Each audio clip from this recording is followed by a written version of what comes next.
حضرت اسامہ بن زید کہتے ہیں میری حاجت پوری ہو گئی، لیکن میں نے کیا ماجرا دیکھا، جب حضور گفتگو کر رہے ہیں، دوران گفتگو اللہ کے محبوب کمبل اوڑھ کے یوں ہی آ گئے تھے، حضور کے دائیں بائیں سے حرکت کا احساس ہوتا ہے جس طرح اندر کوئی چیز ہے۔ میری حاجت پوری ہوئی تو مجھ سے نہ رہا گیا، میں نے پوچھ لیا، میں نے کہا بندہ نواز یہ کیا ماجرا، آپ کمبل اوڑھا ہوا ہے اور اندر سے کسی کی حرکت کا احساس ہے۔ فکشفہ، حضور نے کمبل کو کھول دیا، فائز الحسن والحسین علی وارکہ، تو ایک پہلو سے امام حسن لپٹے ہوئے تھے، ایک سے امام حسین لپٹے ہوئے تھے۔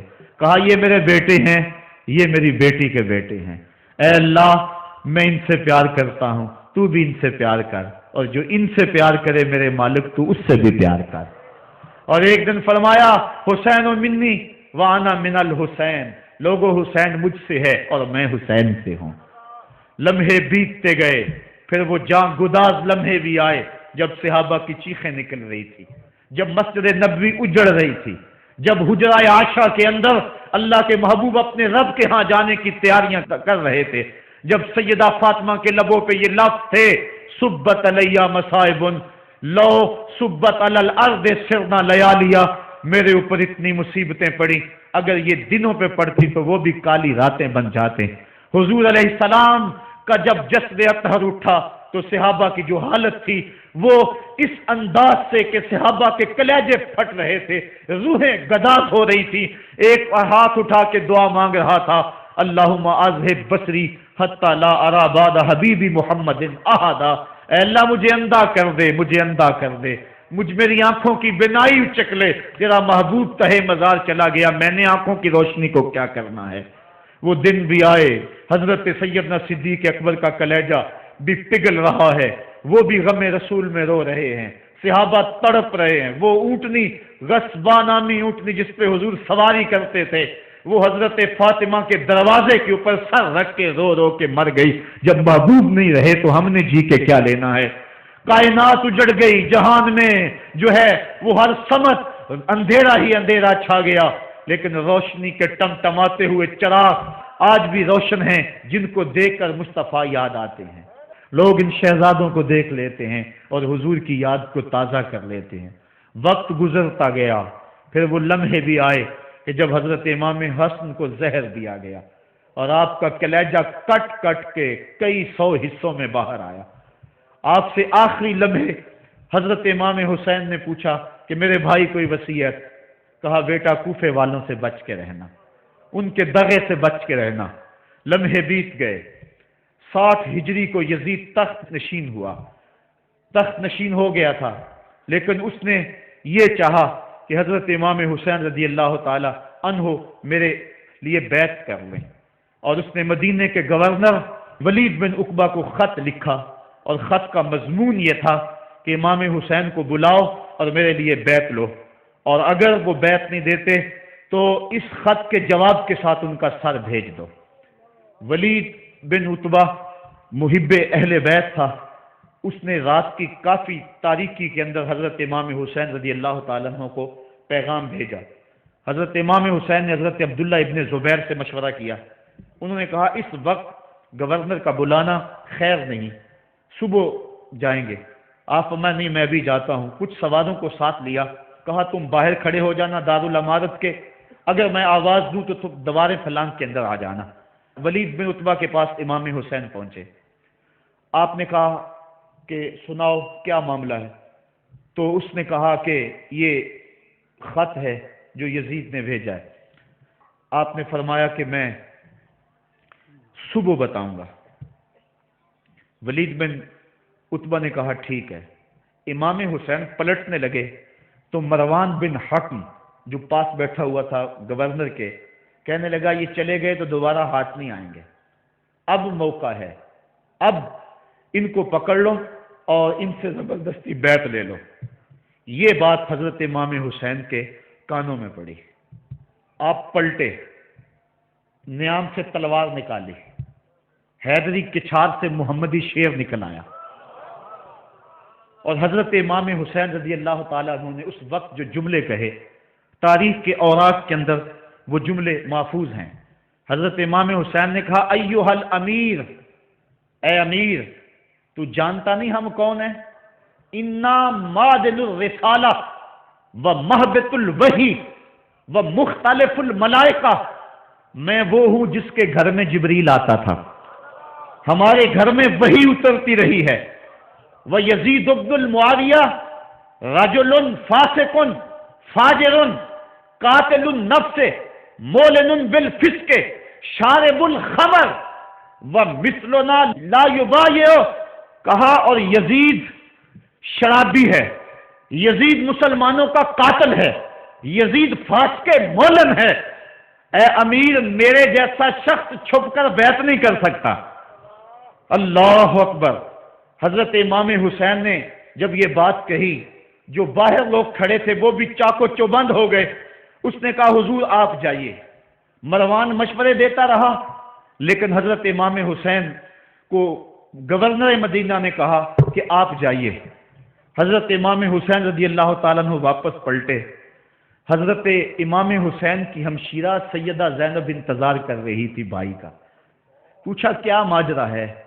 کہا حالات بگڑ گئے، اب ہمارا مدینے میں رہنا محال ہے، صبح سحری سے قبل شہر مدینہ چھوڑ دیں۔ اللہ اکبر، ورنہ ہمارے خون سے نبی کا حرم لالا زار بنے گا۔ حضرت امام حمام رضی اللہ تعالیٰ عنہ نے اہل بیت کی مشاورت سے یہ فیصلہ کر لیا۔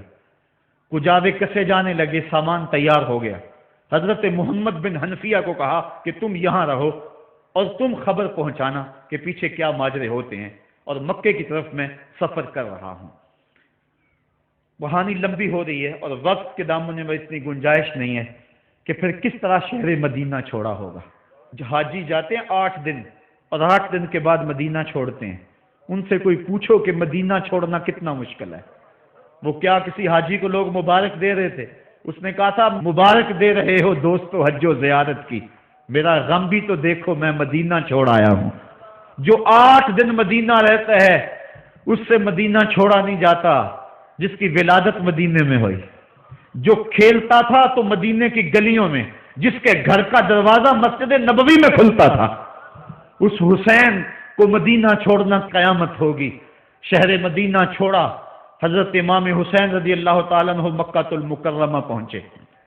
وہاں رمضان گزرا، حالات وہاں بھی بگڑتے گئے، مسلسل خط آتے رہے کوفے سے۔ کہانی طویل ہے۔ 8 ذو الحج کو حضرت امام حسین رضی اللہ تعالیٰ عنہ کوفے کی طرف عازم سفر ہوئے۔ حضرت عبداللہ ابن عمر، عبداللہ ابن عباس رضی اللہ تعالیٰ عنہما اور دیگر صحابی ہاتھ جوڑ کے کھڑے ہو گئے، بلکہ حضرت عبداللہ ابن عباس نے تو یہاں تک کہہ دیا کہ میں دیکھ رہا ہوں کہ وہاں تمہیں شہید کیا جائے گا، آپ اگر ضرور جاتے ہیں تو ان بچوں کو چھوڑ دیں۔ حضرت امام حسین فرماتے میرے غم گسارو، میرے پیارو مجھ کو نہ روکو، مجھ کو جانے دو، مجھے نانے کے دین کی ڈوبتی کشتی بچانے دو۔ میں جاتا ہوں کہ دنیا پر وفا کا نام رہ جائے، میں رہوں نہ رہوں پر عظمت اسلام رہ جائے۔ میں نہیں جاتا تو نبی کے گھر کی آن جاتی ہے، لوگوں تمہارا دین جاتا ہے، میری غیرت ایمان جاتی ہے۔ کہا مجھے جانا ہوگا۔ 8 ذو الحج کو لوگ کعبہ کی طرف آ رہے ہیں اور کعبہ دلہن کی طرح سنورا ہوا ہے، طواف کرنے والوں کا جھرمٹ ہے، حاجی حج کرنے آ رہے ہیں، لیکن حضرت امام حمام کسی اور حج کی تیاری کر رہے ہیں۔ کسی نے کہا حج تو کر جائیں، اتنی مرتبہ مدینے سے پیدل چل کے آئے اور آج تو مکہ المکرمہ میں موجود ہے۔ کہا پیچھے ہٹو، جو حج میں کرنے جا رہا ہوں وہ نوکھا ہوگا، وہ نرالا ہوگا، تم بھی طواف کرو گے، میں بھی طواف کروں گا، تم طواف کعبۃ اللہ کا کرو گے اور میں خیموں کا طواف کروں گا۔ ایک حج تمہارا ہے، ایک حج میرا ہے، تم بوسے لوگے جس کے حجر اسود کے میں اپنے فرزند کا منہ چوموں گا۔ لوگوں ایک طواف تمہارا ہوگا، ایک طواف میرا ہوگا، تم آب زمزم پیو گے، میں پیاسا رہوں گا، اور تم کبھی صفا پہ کبھی مروہ پہ دوڑو گے، میں کبھی علی اکبر کی لاش اٹھانے جاؤں گا، کبھی میں قاسم کی لاش اٹھانے جاؤں گا، کبھی اون و محمد کے تڑپتے ہوئے لاشوں کو اٹھانے جاؤں گا۔ لوگوں ایک حج تمہارا بھی ہے، ایک حج میرا بھی ہے، جب تم حج کر لو گے تمہاری سائی مکمل ہو جائے گی تو تم سر مڈا کے احرام کھول دو گے، اور جب میری سائی مکمل ہو جائے گی تو میں سر کٹا کے احرام کھول دوں گا۔ تم سفید احرام پہنو گے، میں سرخ احرام پہنوں گا، اور وہ حج قیامت تک کے آنے والے حجوں کی آبرو ہوگا۔ حسین اگر نہ شہید ہوتا تو آج گھر گھر یزید ہوتا، اسلام کی عظمت عیاں نہ ہوتی، خدا کے گھر میں اذان نہ ہوتی، بار الہ نوحہ سناتا پھرتا، تا روز جزا اشک بہاتا پھرتا، امداد نہ کرتے اگر کربلا میں حسین، اسلام تیرا ٹھوکریں کھاتا پھرتا۔ کربلا کی تپتی ہوئی ریگزار میں حضرت امام حسین نے جبر و ظلم کے خلاف جس خود سے کھڑے ہو کر عظیمت کی داستان رقم کی، 10 محرم کا دن تھا، جمعے کا یوم سعید تھا، بیچ کربلا کے میدان میں دوپہر کے وقت جب نبی کا خاندان اجڑ رہا تھا، ایک ایک کلی اس چمن کی کٹ رہی تھی، 72 افراد 22,000 کے لشکر جرار کے مقابلے میں کھڑے تھے۔ وہ یزید جس نے اس کے علاوہ بھی بڑے جرم کیے، جس نے جو ہے وہ 1700 صحابہ کو مکہ المکرمہ میں شہید کیا، جس نے 700 حفاظ کرام کو شہید کیا، جس نے حضرت ابو سعید خضری کی داڑھی نوچ لی، جس نے مدینے کے اندر مسجد نبوی کے اندر گھوڑے باندھے، جس نے جو ہے وہ 3 دن تک مسجد نبوی کے اندر اذان نہ ہونے دی، وہ یزید آج کربلا کے تپتے ہوئے ریگزار کے اندر آل رسول کے ساتھ ظلم کی وہ داستان رقم کر رہا تھا کہ قیامت تک آنسو سسکیاں نہیں تھمنے پائیں گی۔ یزید مر گیا، اس کا نام مٹ گیا، اس کا تشخص مٹ گیا، لیکن حسین کا نام آج بھی زندہ ہے، اس کا پیغام آج بھی زندہ ہے۔ یہ ہزاروں کا مجمع، یہ امٹتے ہوئے محبتوں کے جذبات، یہ آنسوؤں کا خراج دینا، کیا یہ حسین ابن علی کی زندگی کی دلیل نہیں ہے؟ کون ہے جو یزید کا نام لیتا ہو؟ آج اگر کوئی یزید کا نام لیتا بھی ہے تو سر جھکا کے لیتا ہے۔ میں کہتا ہوں کیسا تمہارا لیڈر ہے جس کا نام لینے سے قبل شرمندہ ہوتے ہو، جس کا نام لیتے ہوئے شرمندہ ہوتے ہو، جس کا نام لینے کے بعد پسینہ پسینہ ہوتے ہو۔ تم اپنے قائد اور لیڈر کا نام لیتے جھجکتے ہو، گردن جھکا کے دائیں بائیں دیکھ کے نام لیتے ہو، اور جب ہم نام اپنے آقا کا لیتے ہیں سر اٹھا کے لیتے ہیں۔ اے حسین ابن علی تم پر سلام۔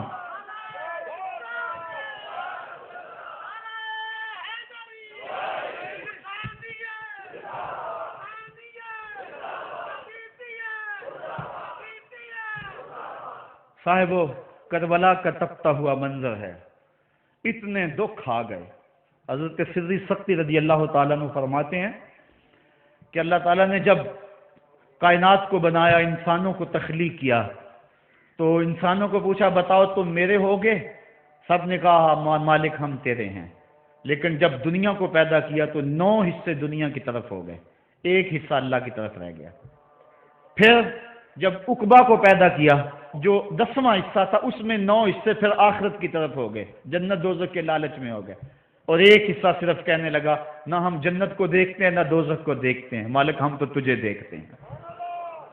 پھر جب اللہ تعالیٰ نے بلاؤں کو پیدا کیا، آزمائش اور امتحانوں کو پیدا کیا، تو 10ویں حصے کے اس 10ویں حصے میں پھر 9 حصے جو ہے ٹوٹے ہٹ گئے۔ 1 حصہ ایسا تھا جس نے گردن جھکا کے کہا زمین و آسمان کی بلائیں بنا کے ہمارے گلے کا توق بنا دے، تیرے راستے سے نہیں ہٹیں گے۔ کربلا کے تپتے ہوئے ریگزار میں وہ منظر رقم ہونے والا ہے۔ ایک قربانی منا میں ہوئی تھی، غریب و سادہ و رنگی ہے داستان حرم، نہایت اس کی حسین اور ابتدا ہے اسماعیل۔ وہاں دمبا آ گیا، آگے 100 اونٹ آ گئے، اور آج اللہ اکبر، حضرت امام حسین کربلا کے تپتے ہوئے ریگزار میں 22,000 کے لشکر کے سامنے کھڑے ہیں۔ کہا لوگو میرا حق پہچانو، میرے خون سے اپنے ہاتھ نہ رنگو، مجھے پہچانتے ہو کہ میں کون ہوں؟ کہا لوگو جلدی نہ کرو، میرے حق کو پہچانو، اس وقت روئے زمین پر کسی نبی کی بیٹی کا بیٹا موجود نہیں ہے، لوگو میرے راستے سے ہٹ جاؤ اور میرے خون سے اپنے آپ کو ابدی بدبختیوں کا شکار نہ کرنا، بلکہ آپ نے نام لے لے کے فرمایا کہ اے زید بن حارث، اے ابن دبی، اے ابن جبیر، اے فلاں فلاں، نام لے کر کہا تم نے خود ہی خط لکھے تھے؟ انہوں نے کہا ہم خط نہیں لکھے۔ آپ نے وہ چمڑے کا تھیلا تھا اس کو الٹ دیا، کہا یہ تمہارے خط ہیں اور آج تم مکر گئے ہو۔ انہوں نے کہا کہ سیدھی بات ہے، یا تو بیعت کرو اور یا پھر مرنے کے لیے تیار ہو جاؤ۔ حضرت امام حسین نے کہا کیسی بات کرتے ہو، اگر میں نے بیعت کرنی ہوتی تو مدینہ کیوں چھوڑتا، اس جائے پناہ کو کیوں چھوڑتا؟ دولت کی تجوریاں کھول دی گئیں، پیشکشیں کی گئیں۔ حضرت امام حسین فرمایا یہ کبھی نہیں ہو سکتا، جس سے صرف حق ہی قبول ہو، یہی جس کا اصل اصول ہو، جو نہ بک سکے جو نہ جھک سکے، اسے کربلائیں ہی راز ہیں۔ پھر جبر کی آندھی چلی، ایک ایک کر کے جانثار راہ خدا میں قربان ہوتا گیا۔ پھر خاندان نبوت کی باری آئی، حضرت علی اکبر، حضرت امام حسین کے جوان سال بیٹے راہ خدا میں جان پیش کرتے ہیں، بھتیجے قاسم رضی اللہ تعالیٰ عنہ جان قربان کرتے ہیں، حضرت عباس کے قلم ہوتے ہیں بازو، جو خود جا سکتے تھے وہ خود قربانی پیش کرتے ہیں، اور صاحبو اب یارہ نہیں، جو خود جا نہیں سکتے تھے آپ خود ہاتھوں پہ اٹھا کے فرات کے کنارے پہ لے جاتے ہیں۔ کہا جو آ سکتے تھے وہ تو قدموں پہ چل کے آ گئے، اور جو قدموں پہ نہیں چل سکتے تھے میں انہیں اٹھا کے لے آیا ہوں۔ پھر ایک دو شاخہ تیر ہلکے اصغر میں پیوست ہوتا ہے، خون چلو میں دے کر آسمان کی طرف اچھالتے ہیں، اور پھر اللہ کی بارگاہ میں عرض کرتے ہیں ربنا تقبل منا ھذا القربان، میرے مالک حسین کی یہ قربانی بھی قبول فرما لے۔ یہ کام آسان نہیں ہے، جگر پارا ہاتھوں میں تڑپ کے ٹھنڈا ہو جائے اور پھر بھی صبر کا مظاہرہ کیا جائے اور اللہ کی رضا پہ راضی ہو جائے۔ اب حضرت امام حسین رضی اللہ تعالیٰ عنہ تنہا رہ گئے، ایک ایک کو رخصت کر رہے تھے شہادت کا دولہا بنا کر، لیکن اب امام حسین کو رخصت کرنے والا کوئی موجود نہیں ہے۔ آپ گھوڑے پہ سوار ہوئے، میدان کربلا کی طرف پیڑ لگائی، خیمے کے اندر جو خواتین تھی وہ جانتی تھی جو اس راستے گیا پھر پلٹ کے نہیں آیا، اس کی لاش حضرت امام اپنے کندھوں پہ اٹھا کے لائے ہیں۔ اب اس حسین ابن علی کی لاش کون اٹھائے گا؟ کہا سب نے کہ حسین نہ جائیو، کہا میں نانے کے دین کے لیے جا رہا ہوں۔ میدان عمل میں گئے، تیغ براں چمکی، لوگوں کے سر کاٹ رہی ہے، آواز آ رہی ہے یہ کون ذی وقار ہے، بلا کا شاہ سوار ہے، لباس ہے پھٹا ہوا، غبار سے اٹا ہوا، لخت لخت کٹا ہوا، پھر بھی ہے ڈٹا ہوا، تمام جسم نازنی چھدا ہوا کٹا ہوا، پھر بھی ہے ڈٹا ہوا، یہ نبی کا نور عین ہے، یہ بال یقین حسین ہے۔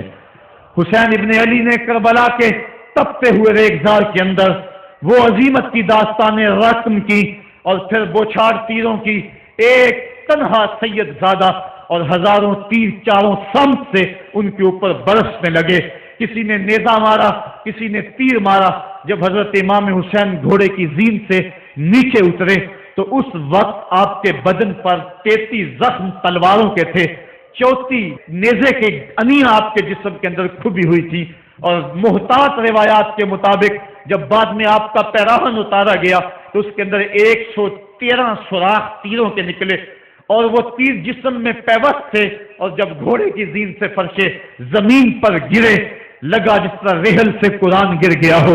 حضرت امام حسین رضی اللہ تعالی عنہ جب گھوڑے کی زین سے فرشے زمین پر گرے تو وہ جو تیر جسم میں کھبے تھے وہ اور پیوست ہو گئے، خون مشکبو ریت کے ذروں پہ بہنے لگا، گویا اسلام کا دل دھرتی کے اوپر ہے، کائنات راشے میں آ گئی، کربلا کی دھرتی کا کلیجہ کانپ رہا ہے۔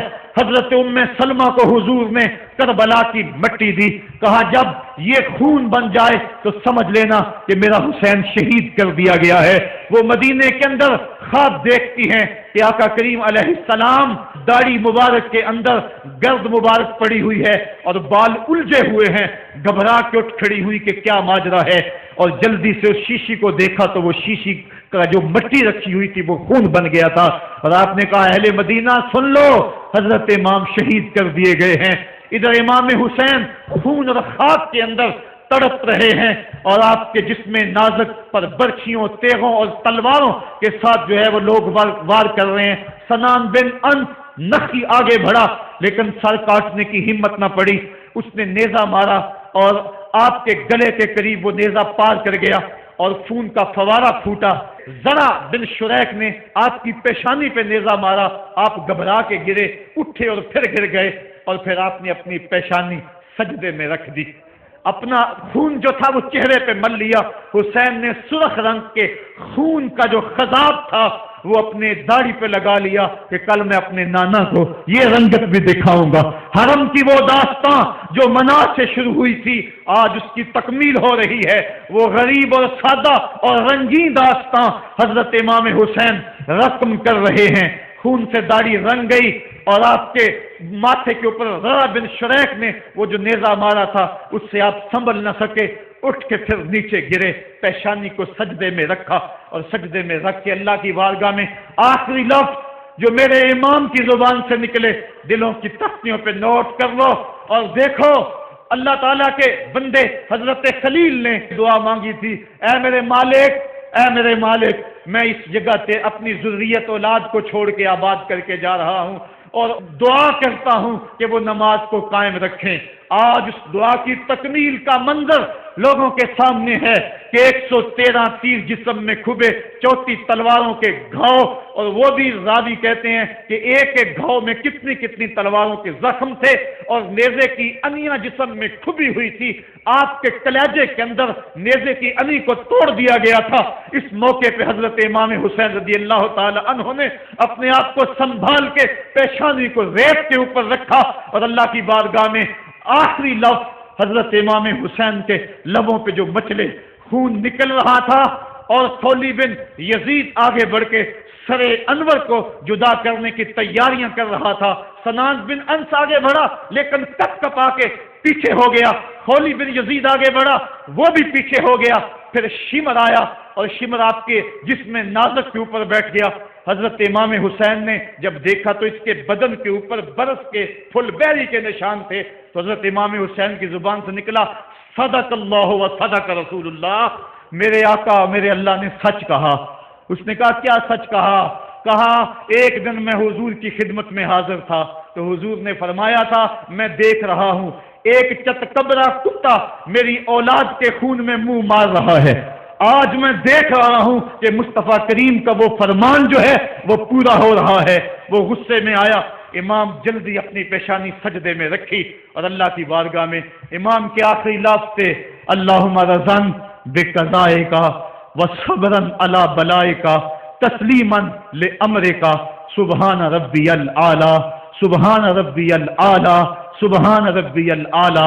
مالک، بھائی، بیٹے، بھتیجے، بھانجے، جانفار، آیان و انفار سب کچھ لٹا کے عباس کے بازو کٹا کے جو جا سکتے تھے انہیں بھیج کے، جو جا نہیں سکتے تھے خود اٹھا کے لے جا کر کے عباس کے بازو قلم کروا کے یہ خیمے کے اندر بچیاں یتیم ہو گئی ہیں، سہاگ اجڑ گئے ہیں، میرے مالک سب کچھ لٹا کے نبی کا گھر اجڑ گیا، ایک ایک پتی گر گئی، جن کو بلایا گیا تھا آج ان کی میزبانی تیروں تلواروں اور نیزوں سے ہوئی، لیکن مالک تو دیکھا میری زبان پہ ہائے نہیں آئی، میں نے اف تک نہیں کی، زخم پہ زخم کھا کے جی، خونے جگر کے گھونٹ پی، آہ نہ کر لبوں کو سی، یہ عشق ہے یہ دل لگی نہیں، یہ محبت ہے۔ یہاں لوگ مصلوب بھی ہوتے ہیں، یہاں لوگ سولی بھی چڑھتے ہیں، حکم ہوتا ہے خبردار اگر عہد کی تو صابروں سے نام کاٹ دوں گا۔ کہا مالک اللہم رضن بے قضائے کا، جو تقدیر تھی میں اس پہ راضی ہو گیا، وصبرن علی بلائے کا، مالک تو نے دیکھا میں نے صبر بھی کیا، تسلیماً لامرے کا، مجھے مالک اعتراض بھی کوئی نہیں، جو تیرا حکم تھا میں نے اس کو تسلیم بھی کر لیا، سبحان ربی الاعلی۔ مالک تو بڑا ہے، تو بڑا ہے۔ حسین سب کچھ لٹا کے، بچے کٹا کے، بازو کٹا کے، گھر اجاڑ کے مالک تیری بارگاہ میں حاضر ہو رہا ہے اور اتنا کچھ کرنے کے باوجود بھی تیرے پہ راضی ہے۔ میرے مالک تو بھی بتا، تو بھی حسین پہ راضی ہوا ہے یا کہ نہیں ہوا ہے؟ تو بھی حسین پہ راضی ہوا ہے کہ نہیں ہوا؟ آواز آئی اس پیاسے پر علی شیر خدا کو ناز ہے، اس نواسے پر محمد مصطفیٰ کو ناز ہے۔ اوروں نے بھی سجدے کیے پر اس کا جب انداز ہے، اس نے وہ سجدہ کیا جس پر خدا کو ناز ہے۔ اے حسین ابن علی تم پر سلام، میرے ساتھ مل کے کہہ دو، اے حسین ابن علی تم پر سلام، اے حسین ابن علی تم پر سلام۔ یہی وقت تھا جب خاندان نبوت لٹ رہا تھا، دوپہر کا وہی سما، وہی لمحے، ان ہواؤں کو ہاتھ جوڑ کے کہو ہمارا سلام کربلا والے آقا کے حضور پہنچا دے، اور عرض کرو اے حسین ابن علی تم پر سلام، نازش آل نبی تم پر سلام، تم پہ لاکھوں رحمتیں لاکھوں سلام، اے شہیدان محبت کے امام، لالا گوں لالا بدن لالا کفن، اے چمن اندر چمن، زندگی ہی زندگی تیری حیات، اے حیات اندر حیات، افتخار ملت بیضا ہے تو، رب کعبہ کی قسم یکتا ہے تو، فخر کا دل میں دریچہ باز کرنا چاہیے، جن کا تو آقا ہے ان کو ناز کرنا چاہیے۔ ہم واہ حسین والے ہیں، آ حسین والے نہیں ہیں۔ واہ حسین تیری عظمتوں کو سلام، کو ہمالیہ کا کلیجہ بھی پھٹ جاتا، شک ہو جاتا، لیکن اتنے زخم کلیجے پر جوان بیٹے کی لاش کو کندھوں پہ اٹھا کے لانا کوئی مذاق تو نہیں ہے۔ حضرت امام حسین نے جبر کے خلاف کھڑے ہو کر قیامت تک کے لیے راہ عمل چھوڑا۔ حضرت اقبال خراج پیش کرتے ہیں، آ امام عاشقاں پورے بطول، سروے آزاد دبستان رسول، اللہ اللہ بائے بسم اللہ پدر، مانائے ذبح عظیم آئے بسر، سرخ رو عشق غیور از خونے او، شوخیے این مصرع از مضمونے او، تا قیامت قطع استبداد کر، موج خونے او چمن ایجاد کر۔ اقبال کہتا ہے کہ عشق غیور کے چہرے پہ جو سرخی اور بانکپن ہے وہ حسین ابن علی کے خون کا صدقہ ہے۔ قیامت تک کے لیے جبر کے خلاف جتنی بھی قومیں اٹھیں گی اور جتنے بھی لوگ میدان عمل میں آئیں گے، میں ہر سال کہا کرتا ہوں کہ سب کا قائد حسین ابن علی ہوگا۔ مہاتما گاندھی نے جب اپنی قوم کو کہا برطانوی سامراج کے خلاف کھڑے ہو جاؤ، اور قوم سے خطاب کرتے ہوئے مہاتما گاندھی ہندو نے کہا کہ تم کہو گے وہ حکومت جس کی سلطنت میں سورج طلوع اور غروب بھی ہوتا ہے، اس سے ٹکرانا حماقت ہے، خودکشی کرنے کے مترادف ہے، لیکن اس کے باوجود میں کیوں کہہ رہا ہوں کہ اس سامراج کے خلاف کھڑے ہو جاؤ؟ مہاتما گاندھی نے کہا تھا اس لیے کہ میرے سامنے حسین ابن علی کا کردار موجود ہے۔ آج پوری دنیا کے اندر ظلم اور جبر کی ہوائیں چل رہی ہیں، اور اس وقت امت مسلمہ کو کردار حسین ادا کرنے کی ضرورت ہے۔ اگر ہم نام حسین ابن علی کا لیں اور کرتوتیں اور لچھن سارے یزید والے ہوں تو یہ لفظ حرف حرف اور قدم قدم حضرت امام حمام سے منافقت ہے۔ آؤ اگر میں نام حسین لیتا ہوں تو گھر بھی اجڑ جائے، حق کا پرچم کبھی نہ گرنے دوں۔ میں اور آپ اس عزم کے ساتھ میدان عمل میں اتریں۔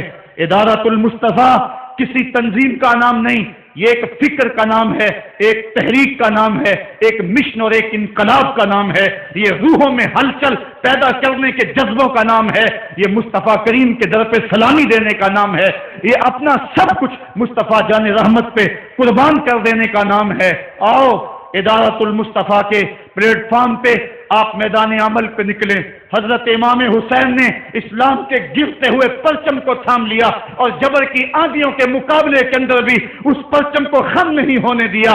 آج میں اور آپ ان کا مشن، ان کی فکر لے کر میدان عمل میں نکل آئیں، قرآن کا پھریرا بنا کر، قرآن کا پرچم ہی سینوں میں تھام کر، اہل بیت کی محبت اپنے سینوں میں لے کر میدان عمل میں نکلیں اور قرآن کی دعوت گھر گھر دیں۔ اور اب رکنا نہیں، اب تھمنا نہیں، فردوس میں جا کے دم لینا، آفاق کے ہر گوشے میں قرآن سنا کے دم لینا۔ اب یہ اٹھنے والے قدم آگے بڑھتے رہیں، یہ درس قرآن کا جو قافلہ ملک کے طول و عرض کے اندر روا دوا ہے، اس میں ایک جوش پیدا ہو جائے اور اس کے اندر ایک انقلاب پیدا ہو جائے۔ کوئی گھر ایسا نہ رہے، کوئی بستی ایسی نہ رہے، کوئی کان ایسا نہ رہے جس کان تک قرآن کا نغمہ نہ پہنچنے پائے۔ ادارۃ المصطفیٰ کے جوان سال مبلغ گلی گلی کوچے کوچے پھیل جائیں، اور جو داعی ہیں، دعوت دینے والے ہیں، اگر وہ خود پیغام پہنچا سکتے ہیں تو اشہد بلال عند اللہ اشہد، بلال کی اشہد بھی اللہ کو قبول ہے۔ وہ ٹوٹے پھوٹے لفظ لے کر میدان عمل میں نکل آئیں ورنہ وہ CDs لے لیں، وہ اور کچھ کتب لے لیں، وہ دین کا نعرہ لے لیں، وہ پیغام حق لے لیں اور گلی گلی کوچا کوچا اسوہ شبیری اور نام حسین کی دہائی دیتے چلے جائیں۔ آج میرے وطن میں منافرت کی ہوائیں چل رہی ہیں، صوبائی عصبیتوں کے طوفان اٹھ رہے ہیں، پاکستان کا جو حامی ہے حرامی ہے کہ نعرے گونج رہے ہیں، پاکستان نہ کھپے کی باتیں ہو رہی ہیں۔ اس وقت حکومتوں کو اپنے اقتدار سے غرض ہے، ملک لٹتا ہے، لوگ روٹی کے نوالے کے لیے ترستے ہیں، 18 روپے میں روٹی بک رہی ہے، ان کو کوئی پتہ نہیں ہے، انہوں نے ملک نہیں بنایا، انہوں نے ملک میں عیش کیا، ملک کے وسائل کو لوٹا۔ مجھے تو وہ بزرگ یاد آ رہے ہیں جنہوں نے اپنی جوانیاں اس ملک کے لیے وقف کر دی، لا الہ الا اللہ کی سربلندی کے لیے ماں نے اپنی ممتا بری گودیاں قربان کر دی، کسی نے اپنا سہاگ اجاڑ دیا۔ اس وطن کے لیے تاریخ کی سب سے بڑی ہجرت ہوئی۔ آج اس وطن کے اوپر مشکل حالات ہیں، آؤ ہم نے مل کر اس پاکستان کو بچانا ہے۔ روح حسین سے خراج مانگے اور حضرت امام حسین سے عرض کریں کہ اے امام پاک، ہمارے جذبوں کو قوت دے دو، اپنے خون کی حرارت ہمارے خون میں ڈال دو اور ہمارے دلوں کو حریم قدس سے آشنا کر دو۔ اللہ مجھے آپ کو اپنی راہوں کا مسافر بنائے۔ کار ما آخر شدو آخر زما کار نشد، مشتخا کے ما غبارے کوچہ یار نشد، و آخر دعوانا ان الحمدللہ رب العالمین۔ میرا سنے کے بوسا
رحمتوں سے بھر دے، وقت کی بہاریں دے دے، مقدر کی خزائیں رخصت فرما دے۔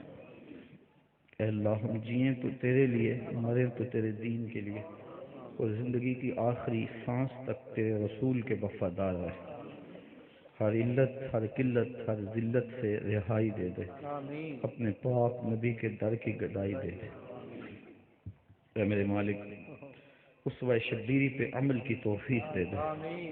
اے اللہ ہمیں راہ حق کا مسافر بنا دے۔ اے اللہ ہماری ساری زندگی تیری وفا میں گزرے، ساری زندگی راہ دین میں گزرے۔ اے اللہ سانسوں کی دھڑکن تیرے ذکر کے ساتھ چلتی رہے۔ اے اللہ جتنے لوگ دور و نزدیک سے آئے، اے اللہ ان کے آنے کو قبول کر لے۔ اے اللہ اس اجتماع کی برکتیں سب کے پہنچنے سے قبل سب کے گھروں تک پہنچا دے۔ اے اللہ جو دکھی آئے ان کے دکھ دور کر دے، جو مقروض آئے ان کو قرض سے نجات دے دے، جو پریشان آئے ان کی پریشانی دور کر دے۔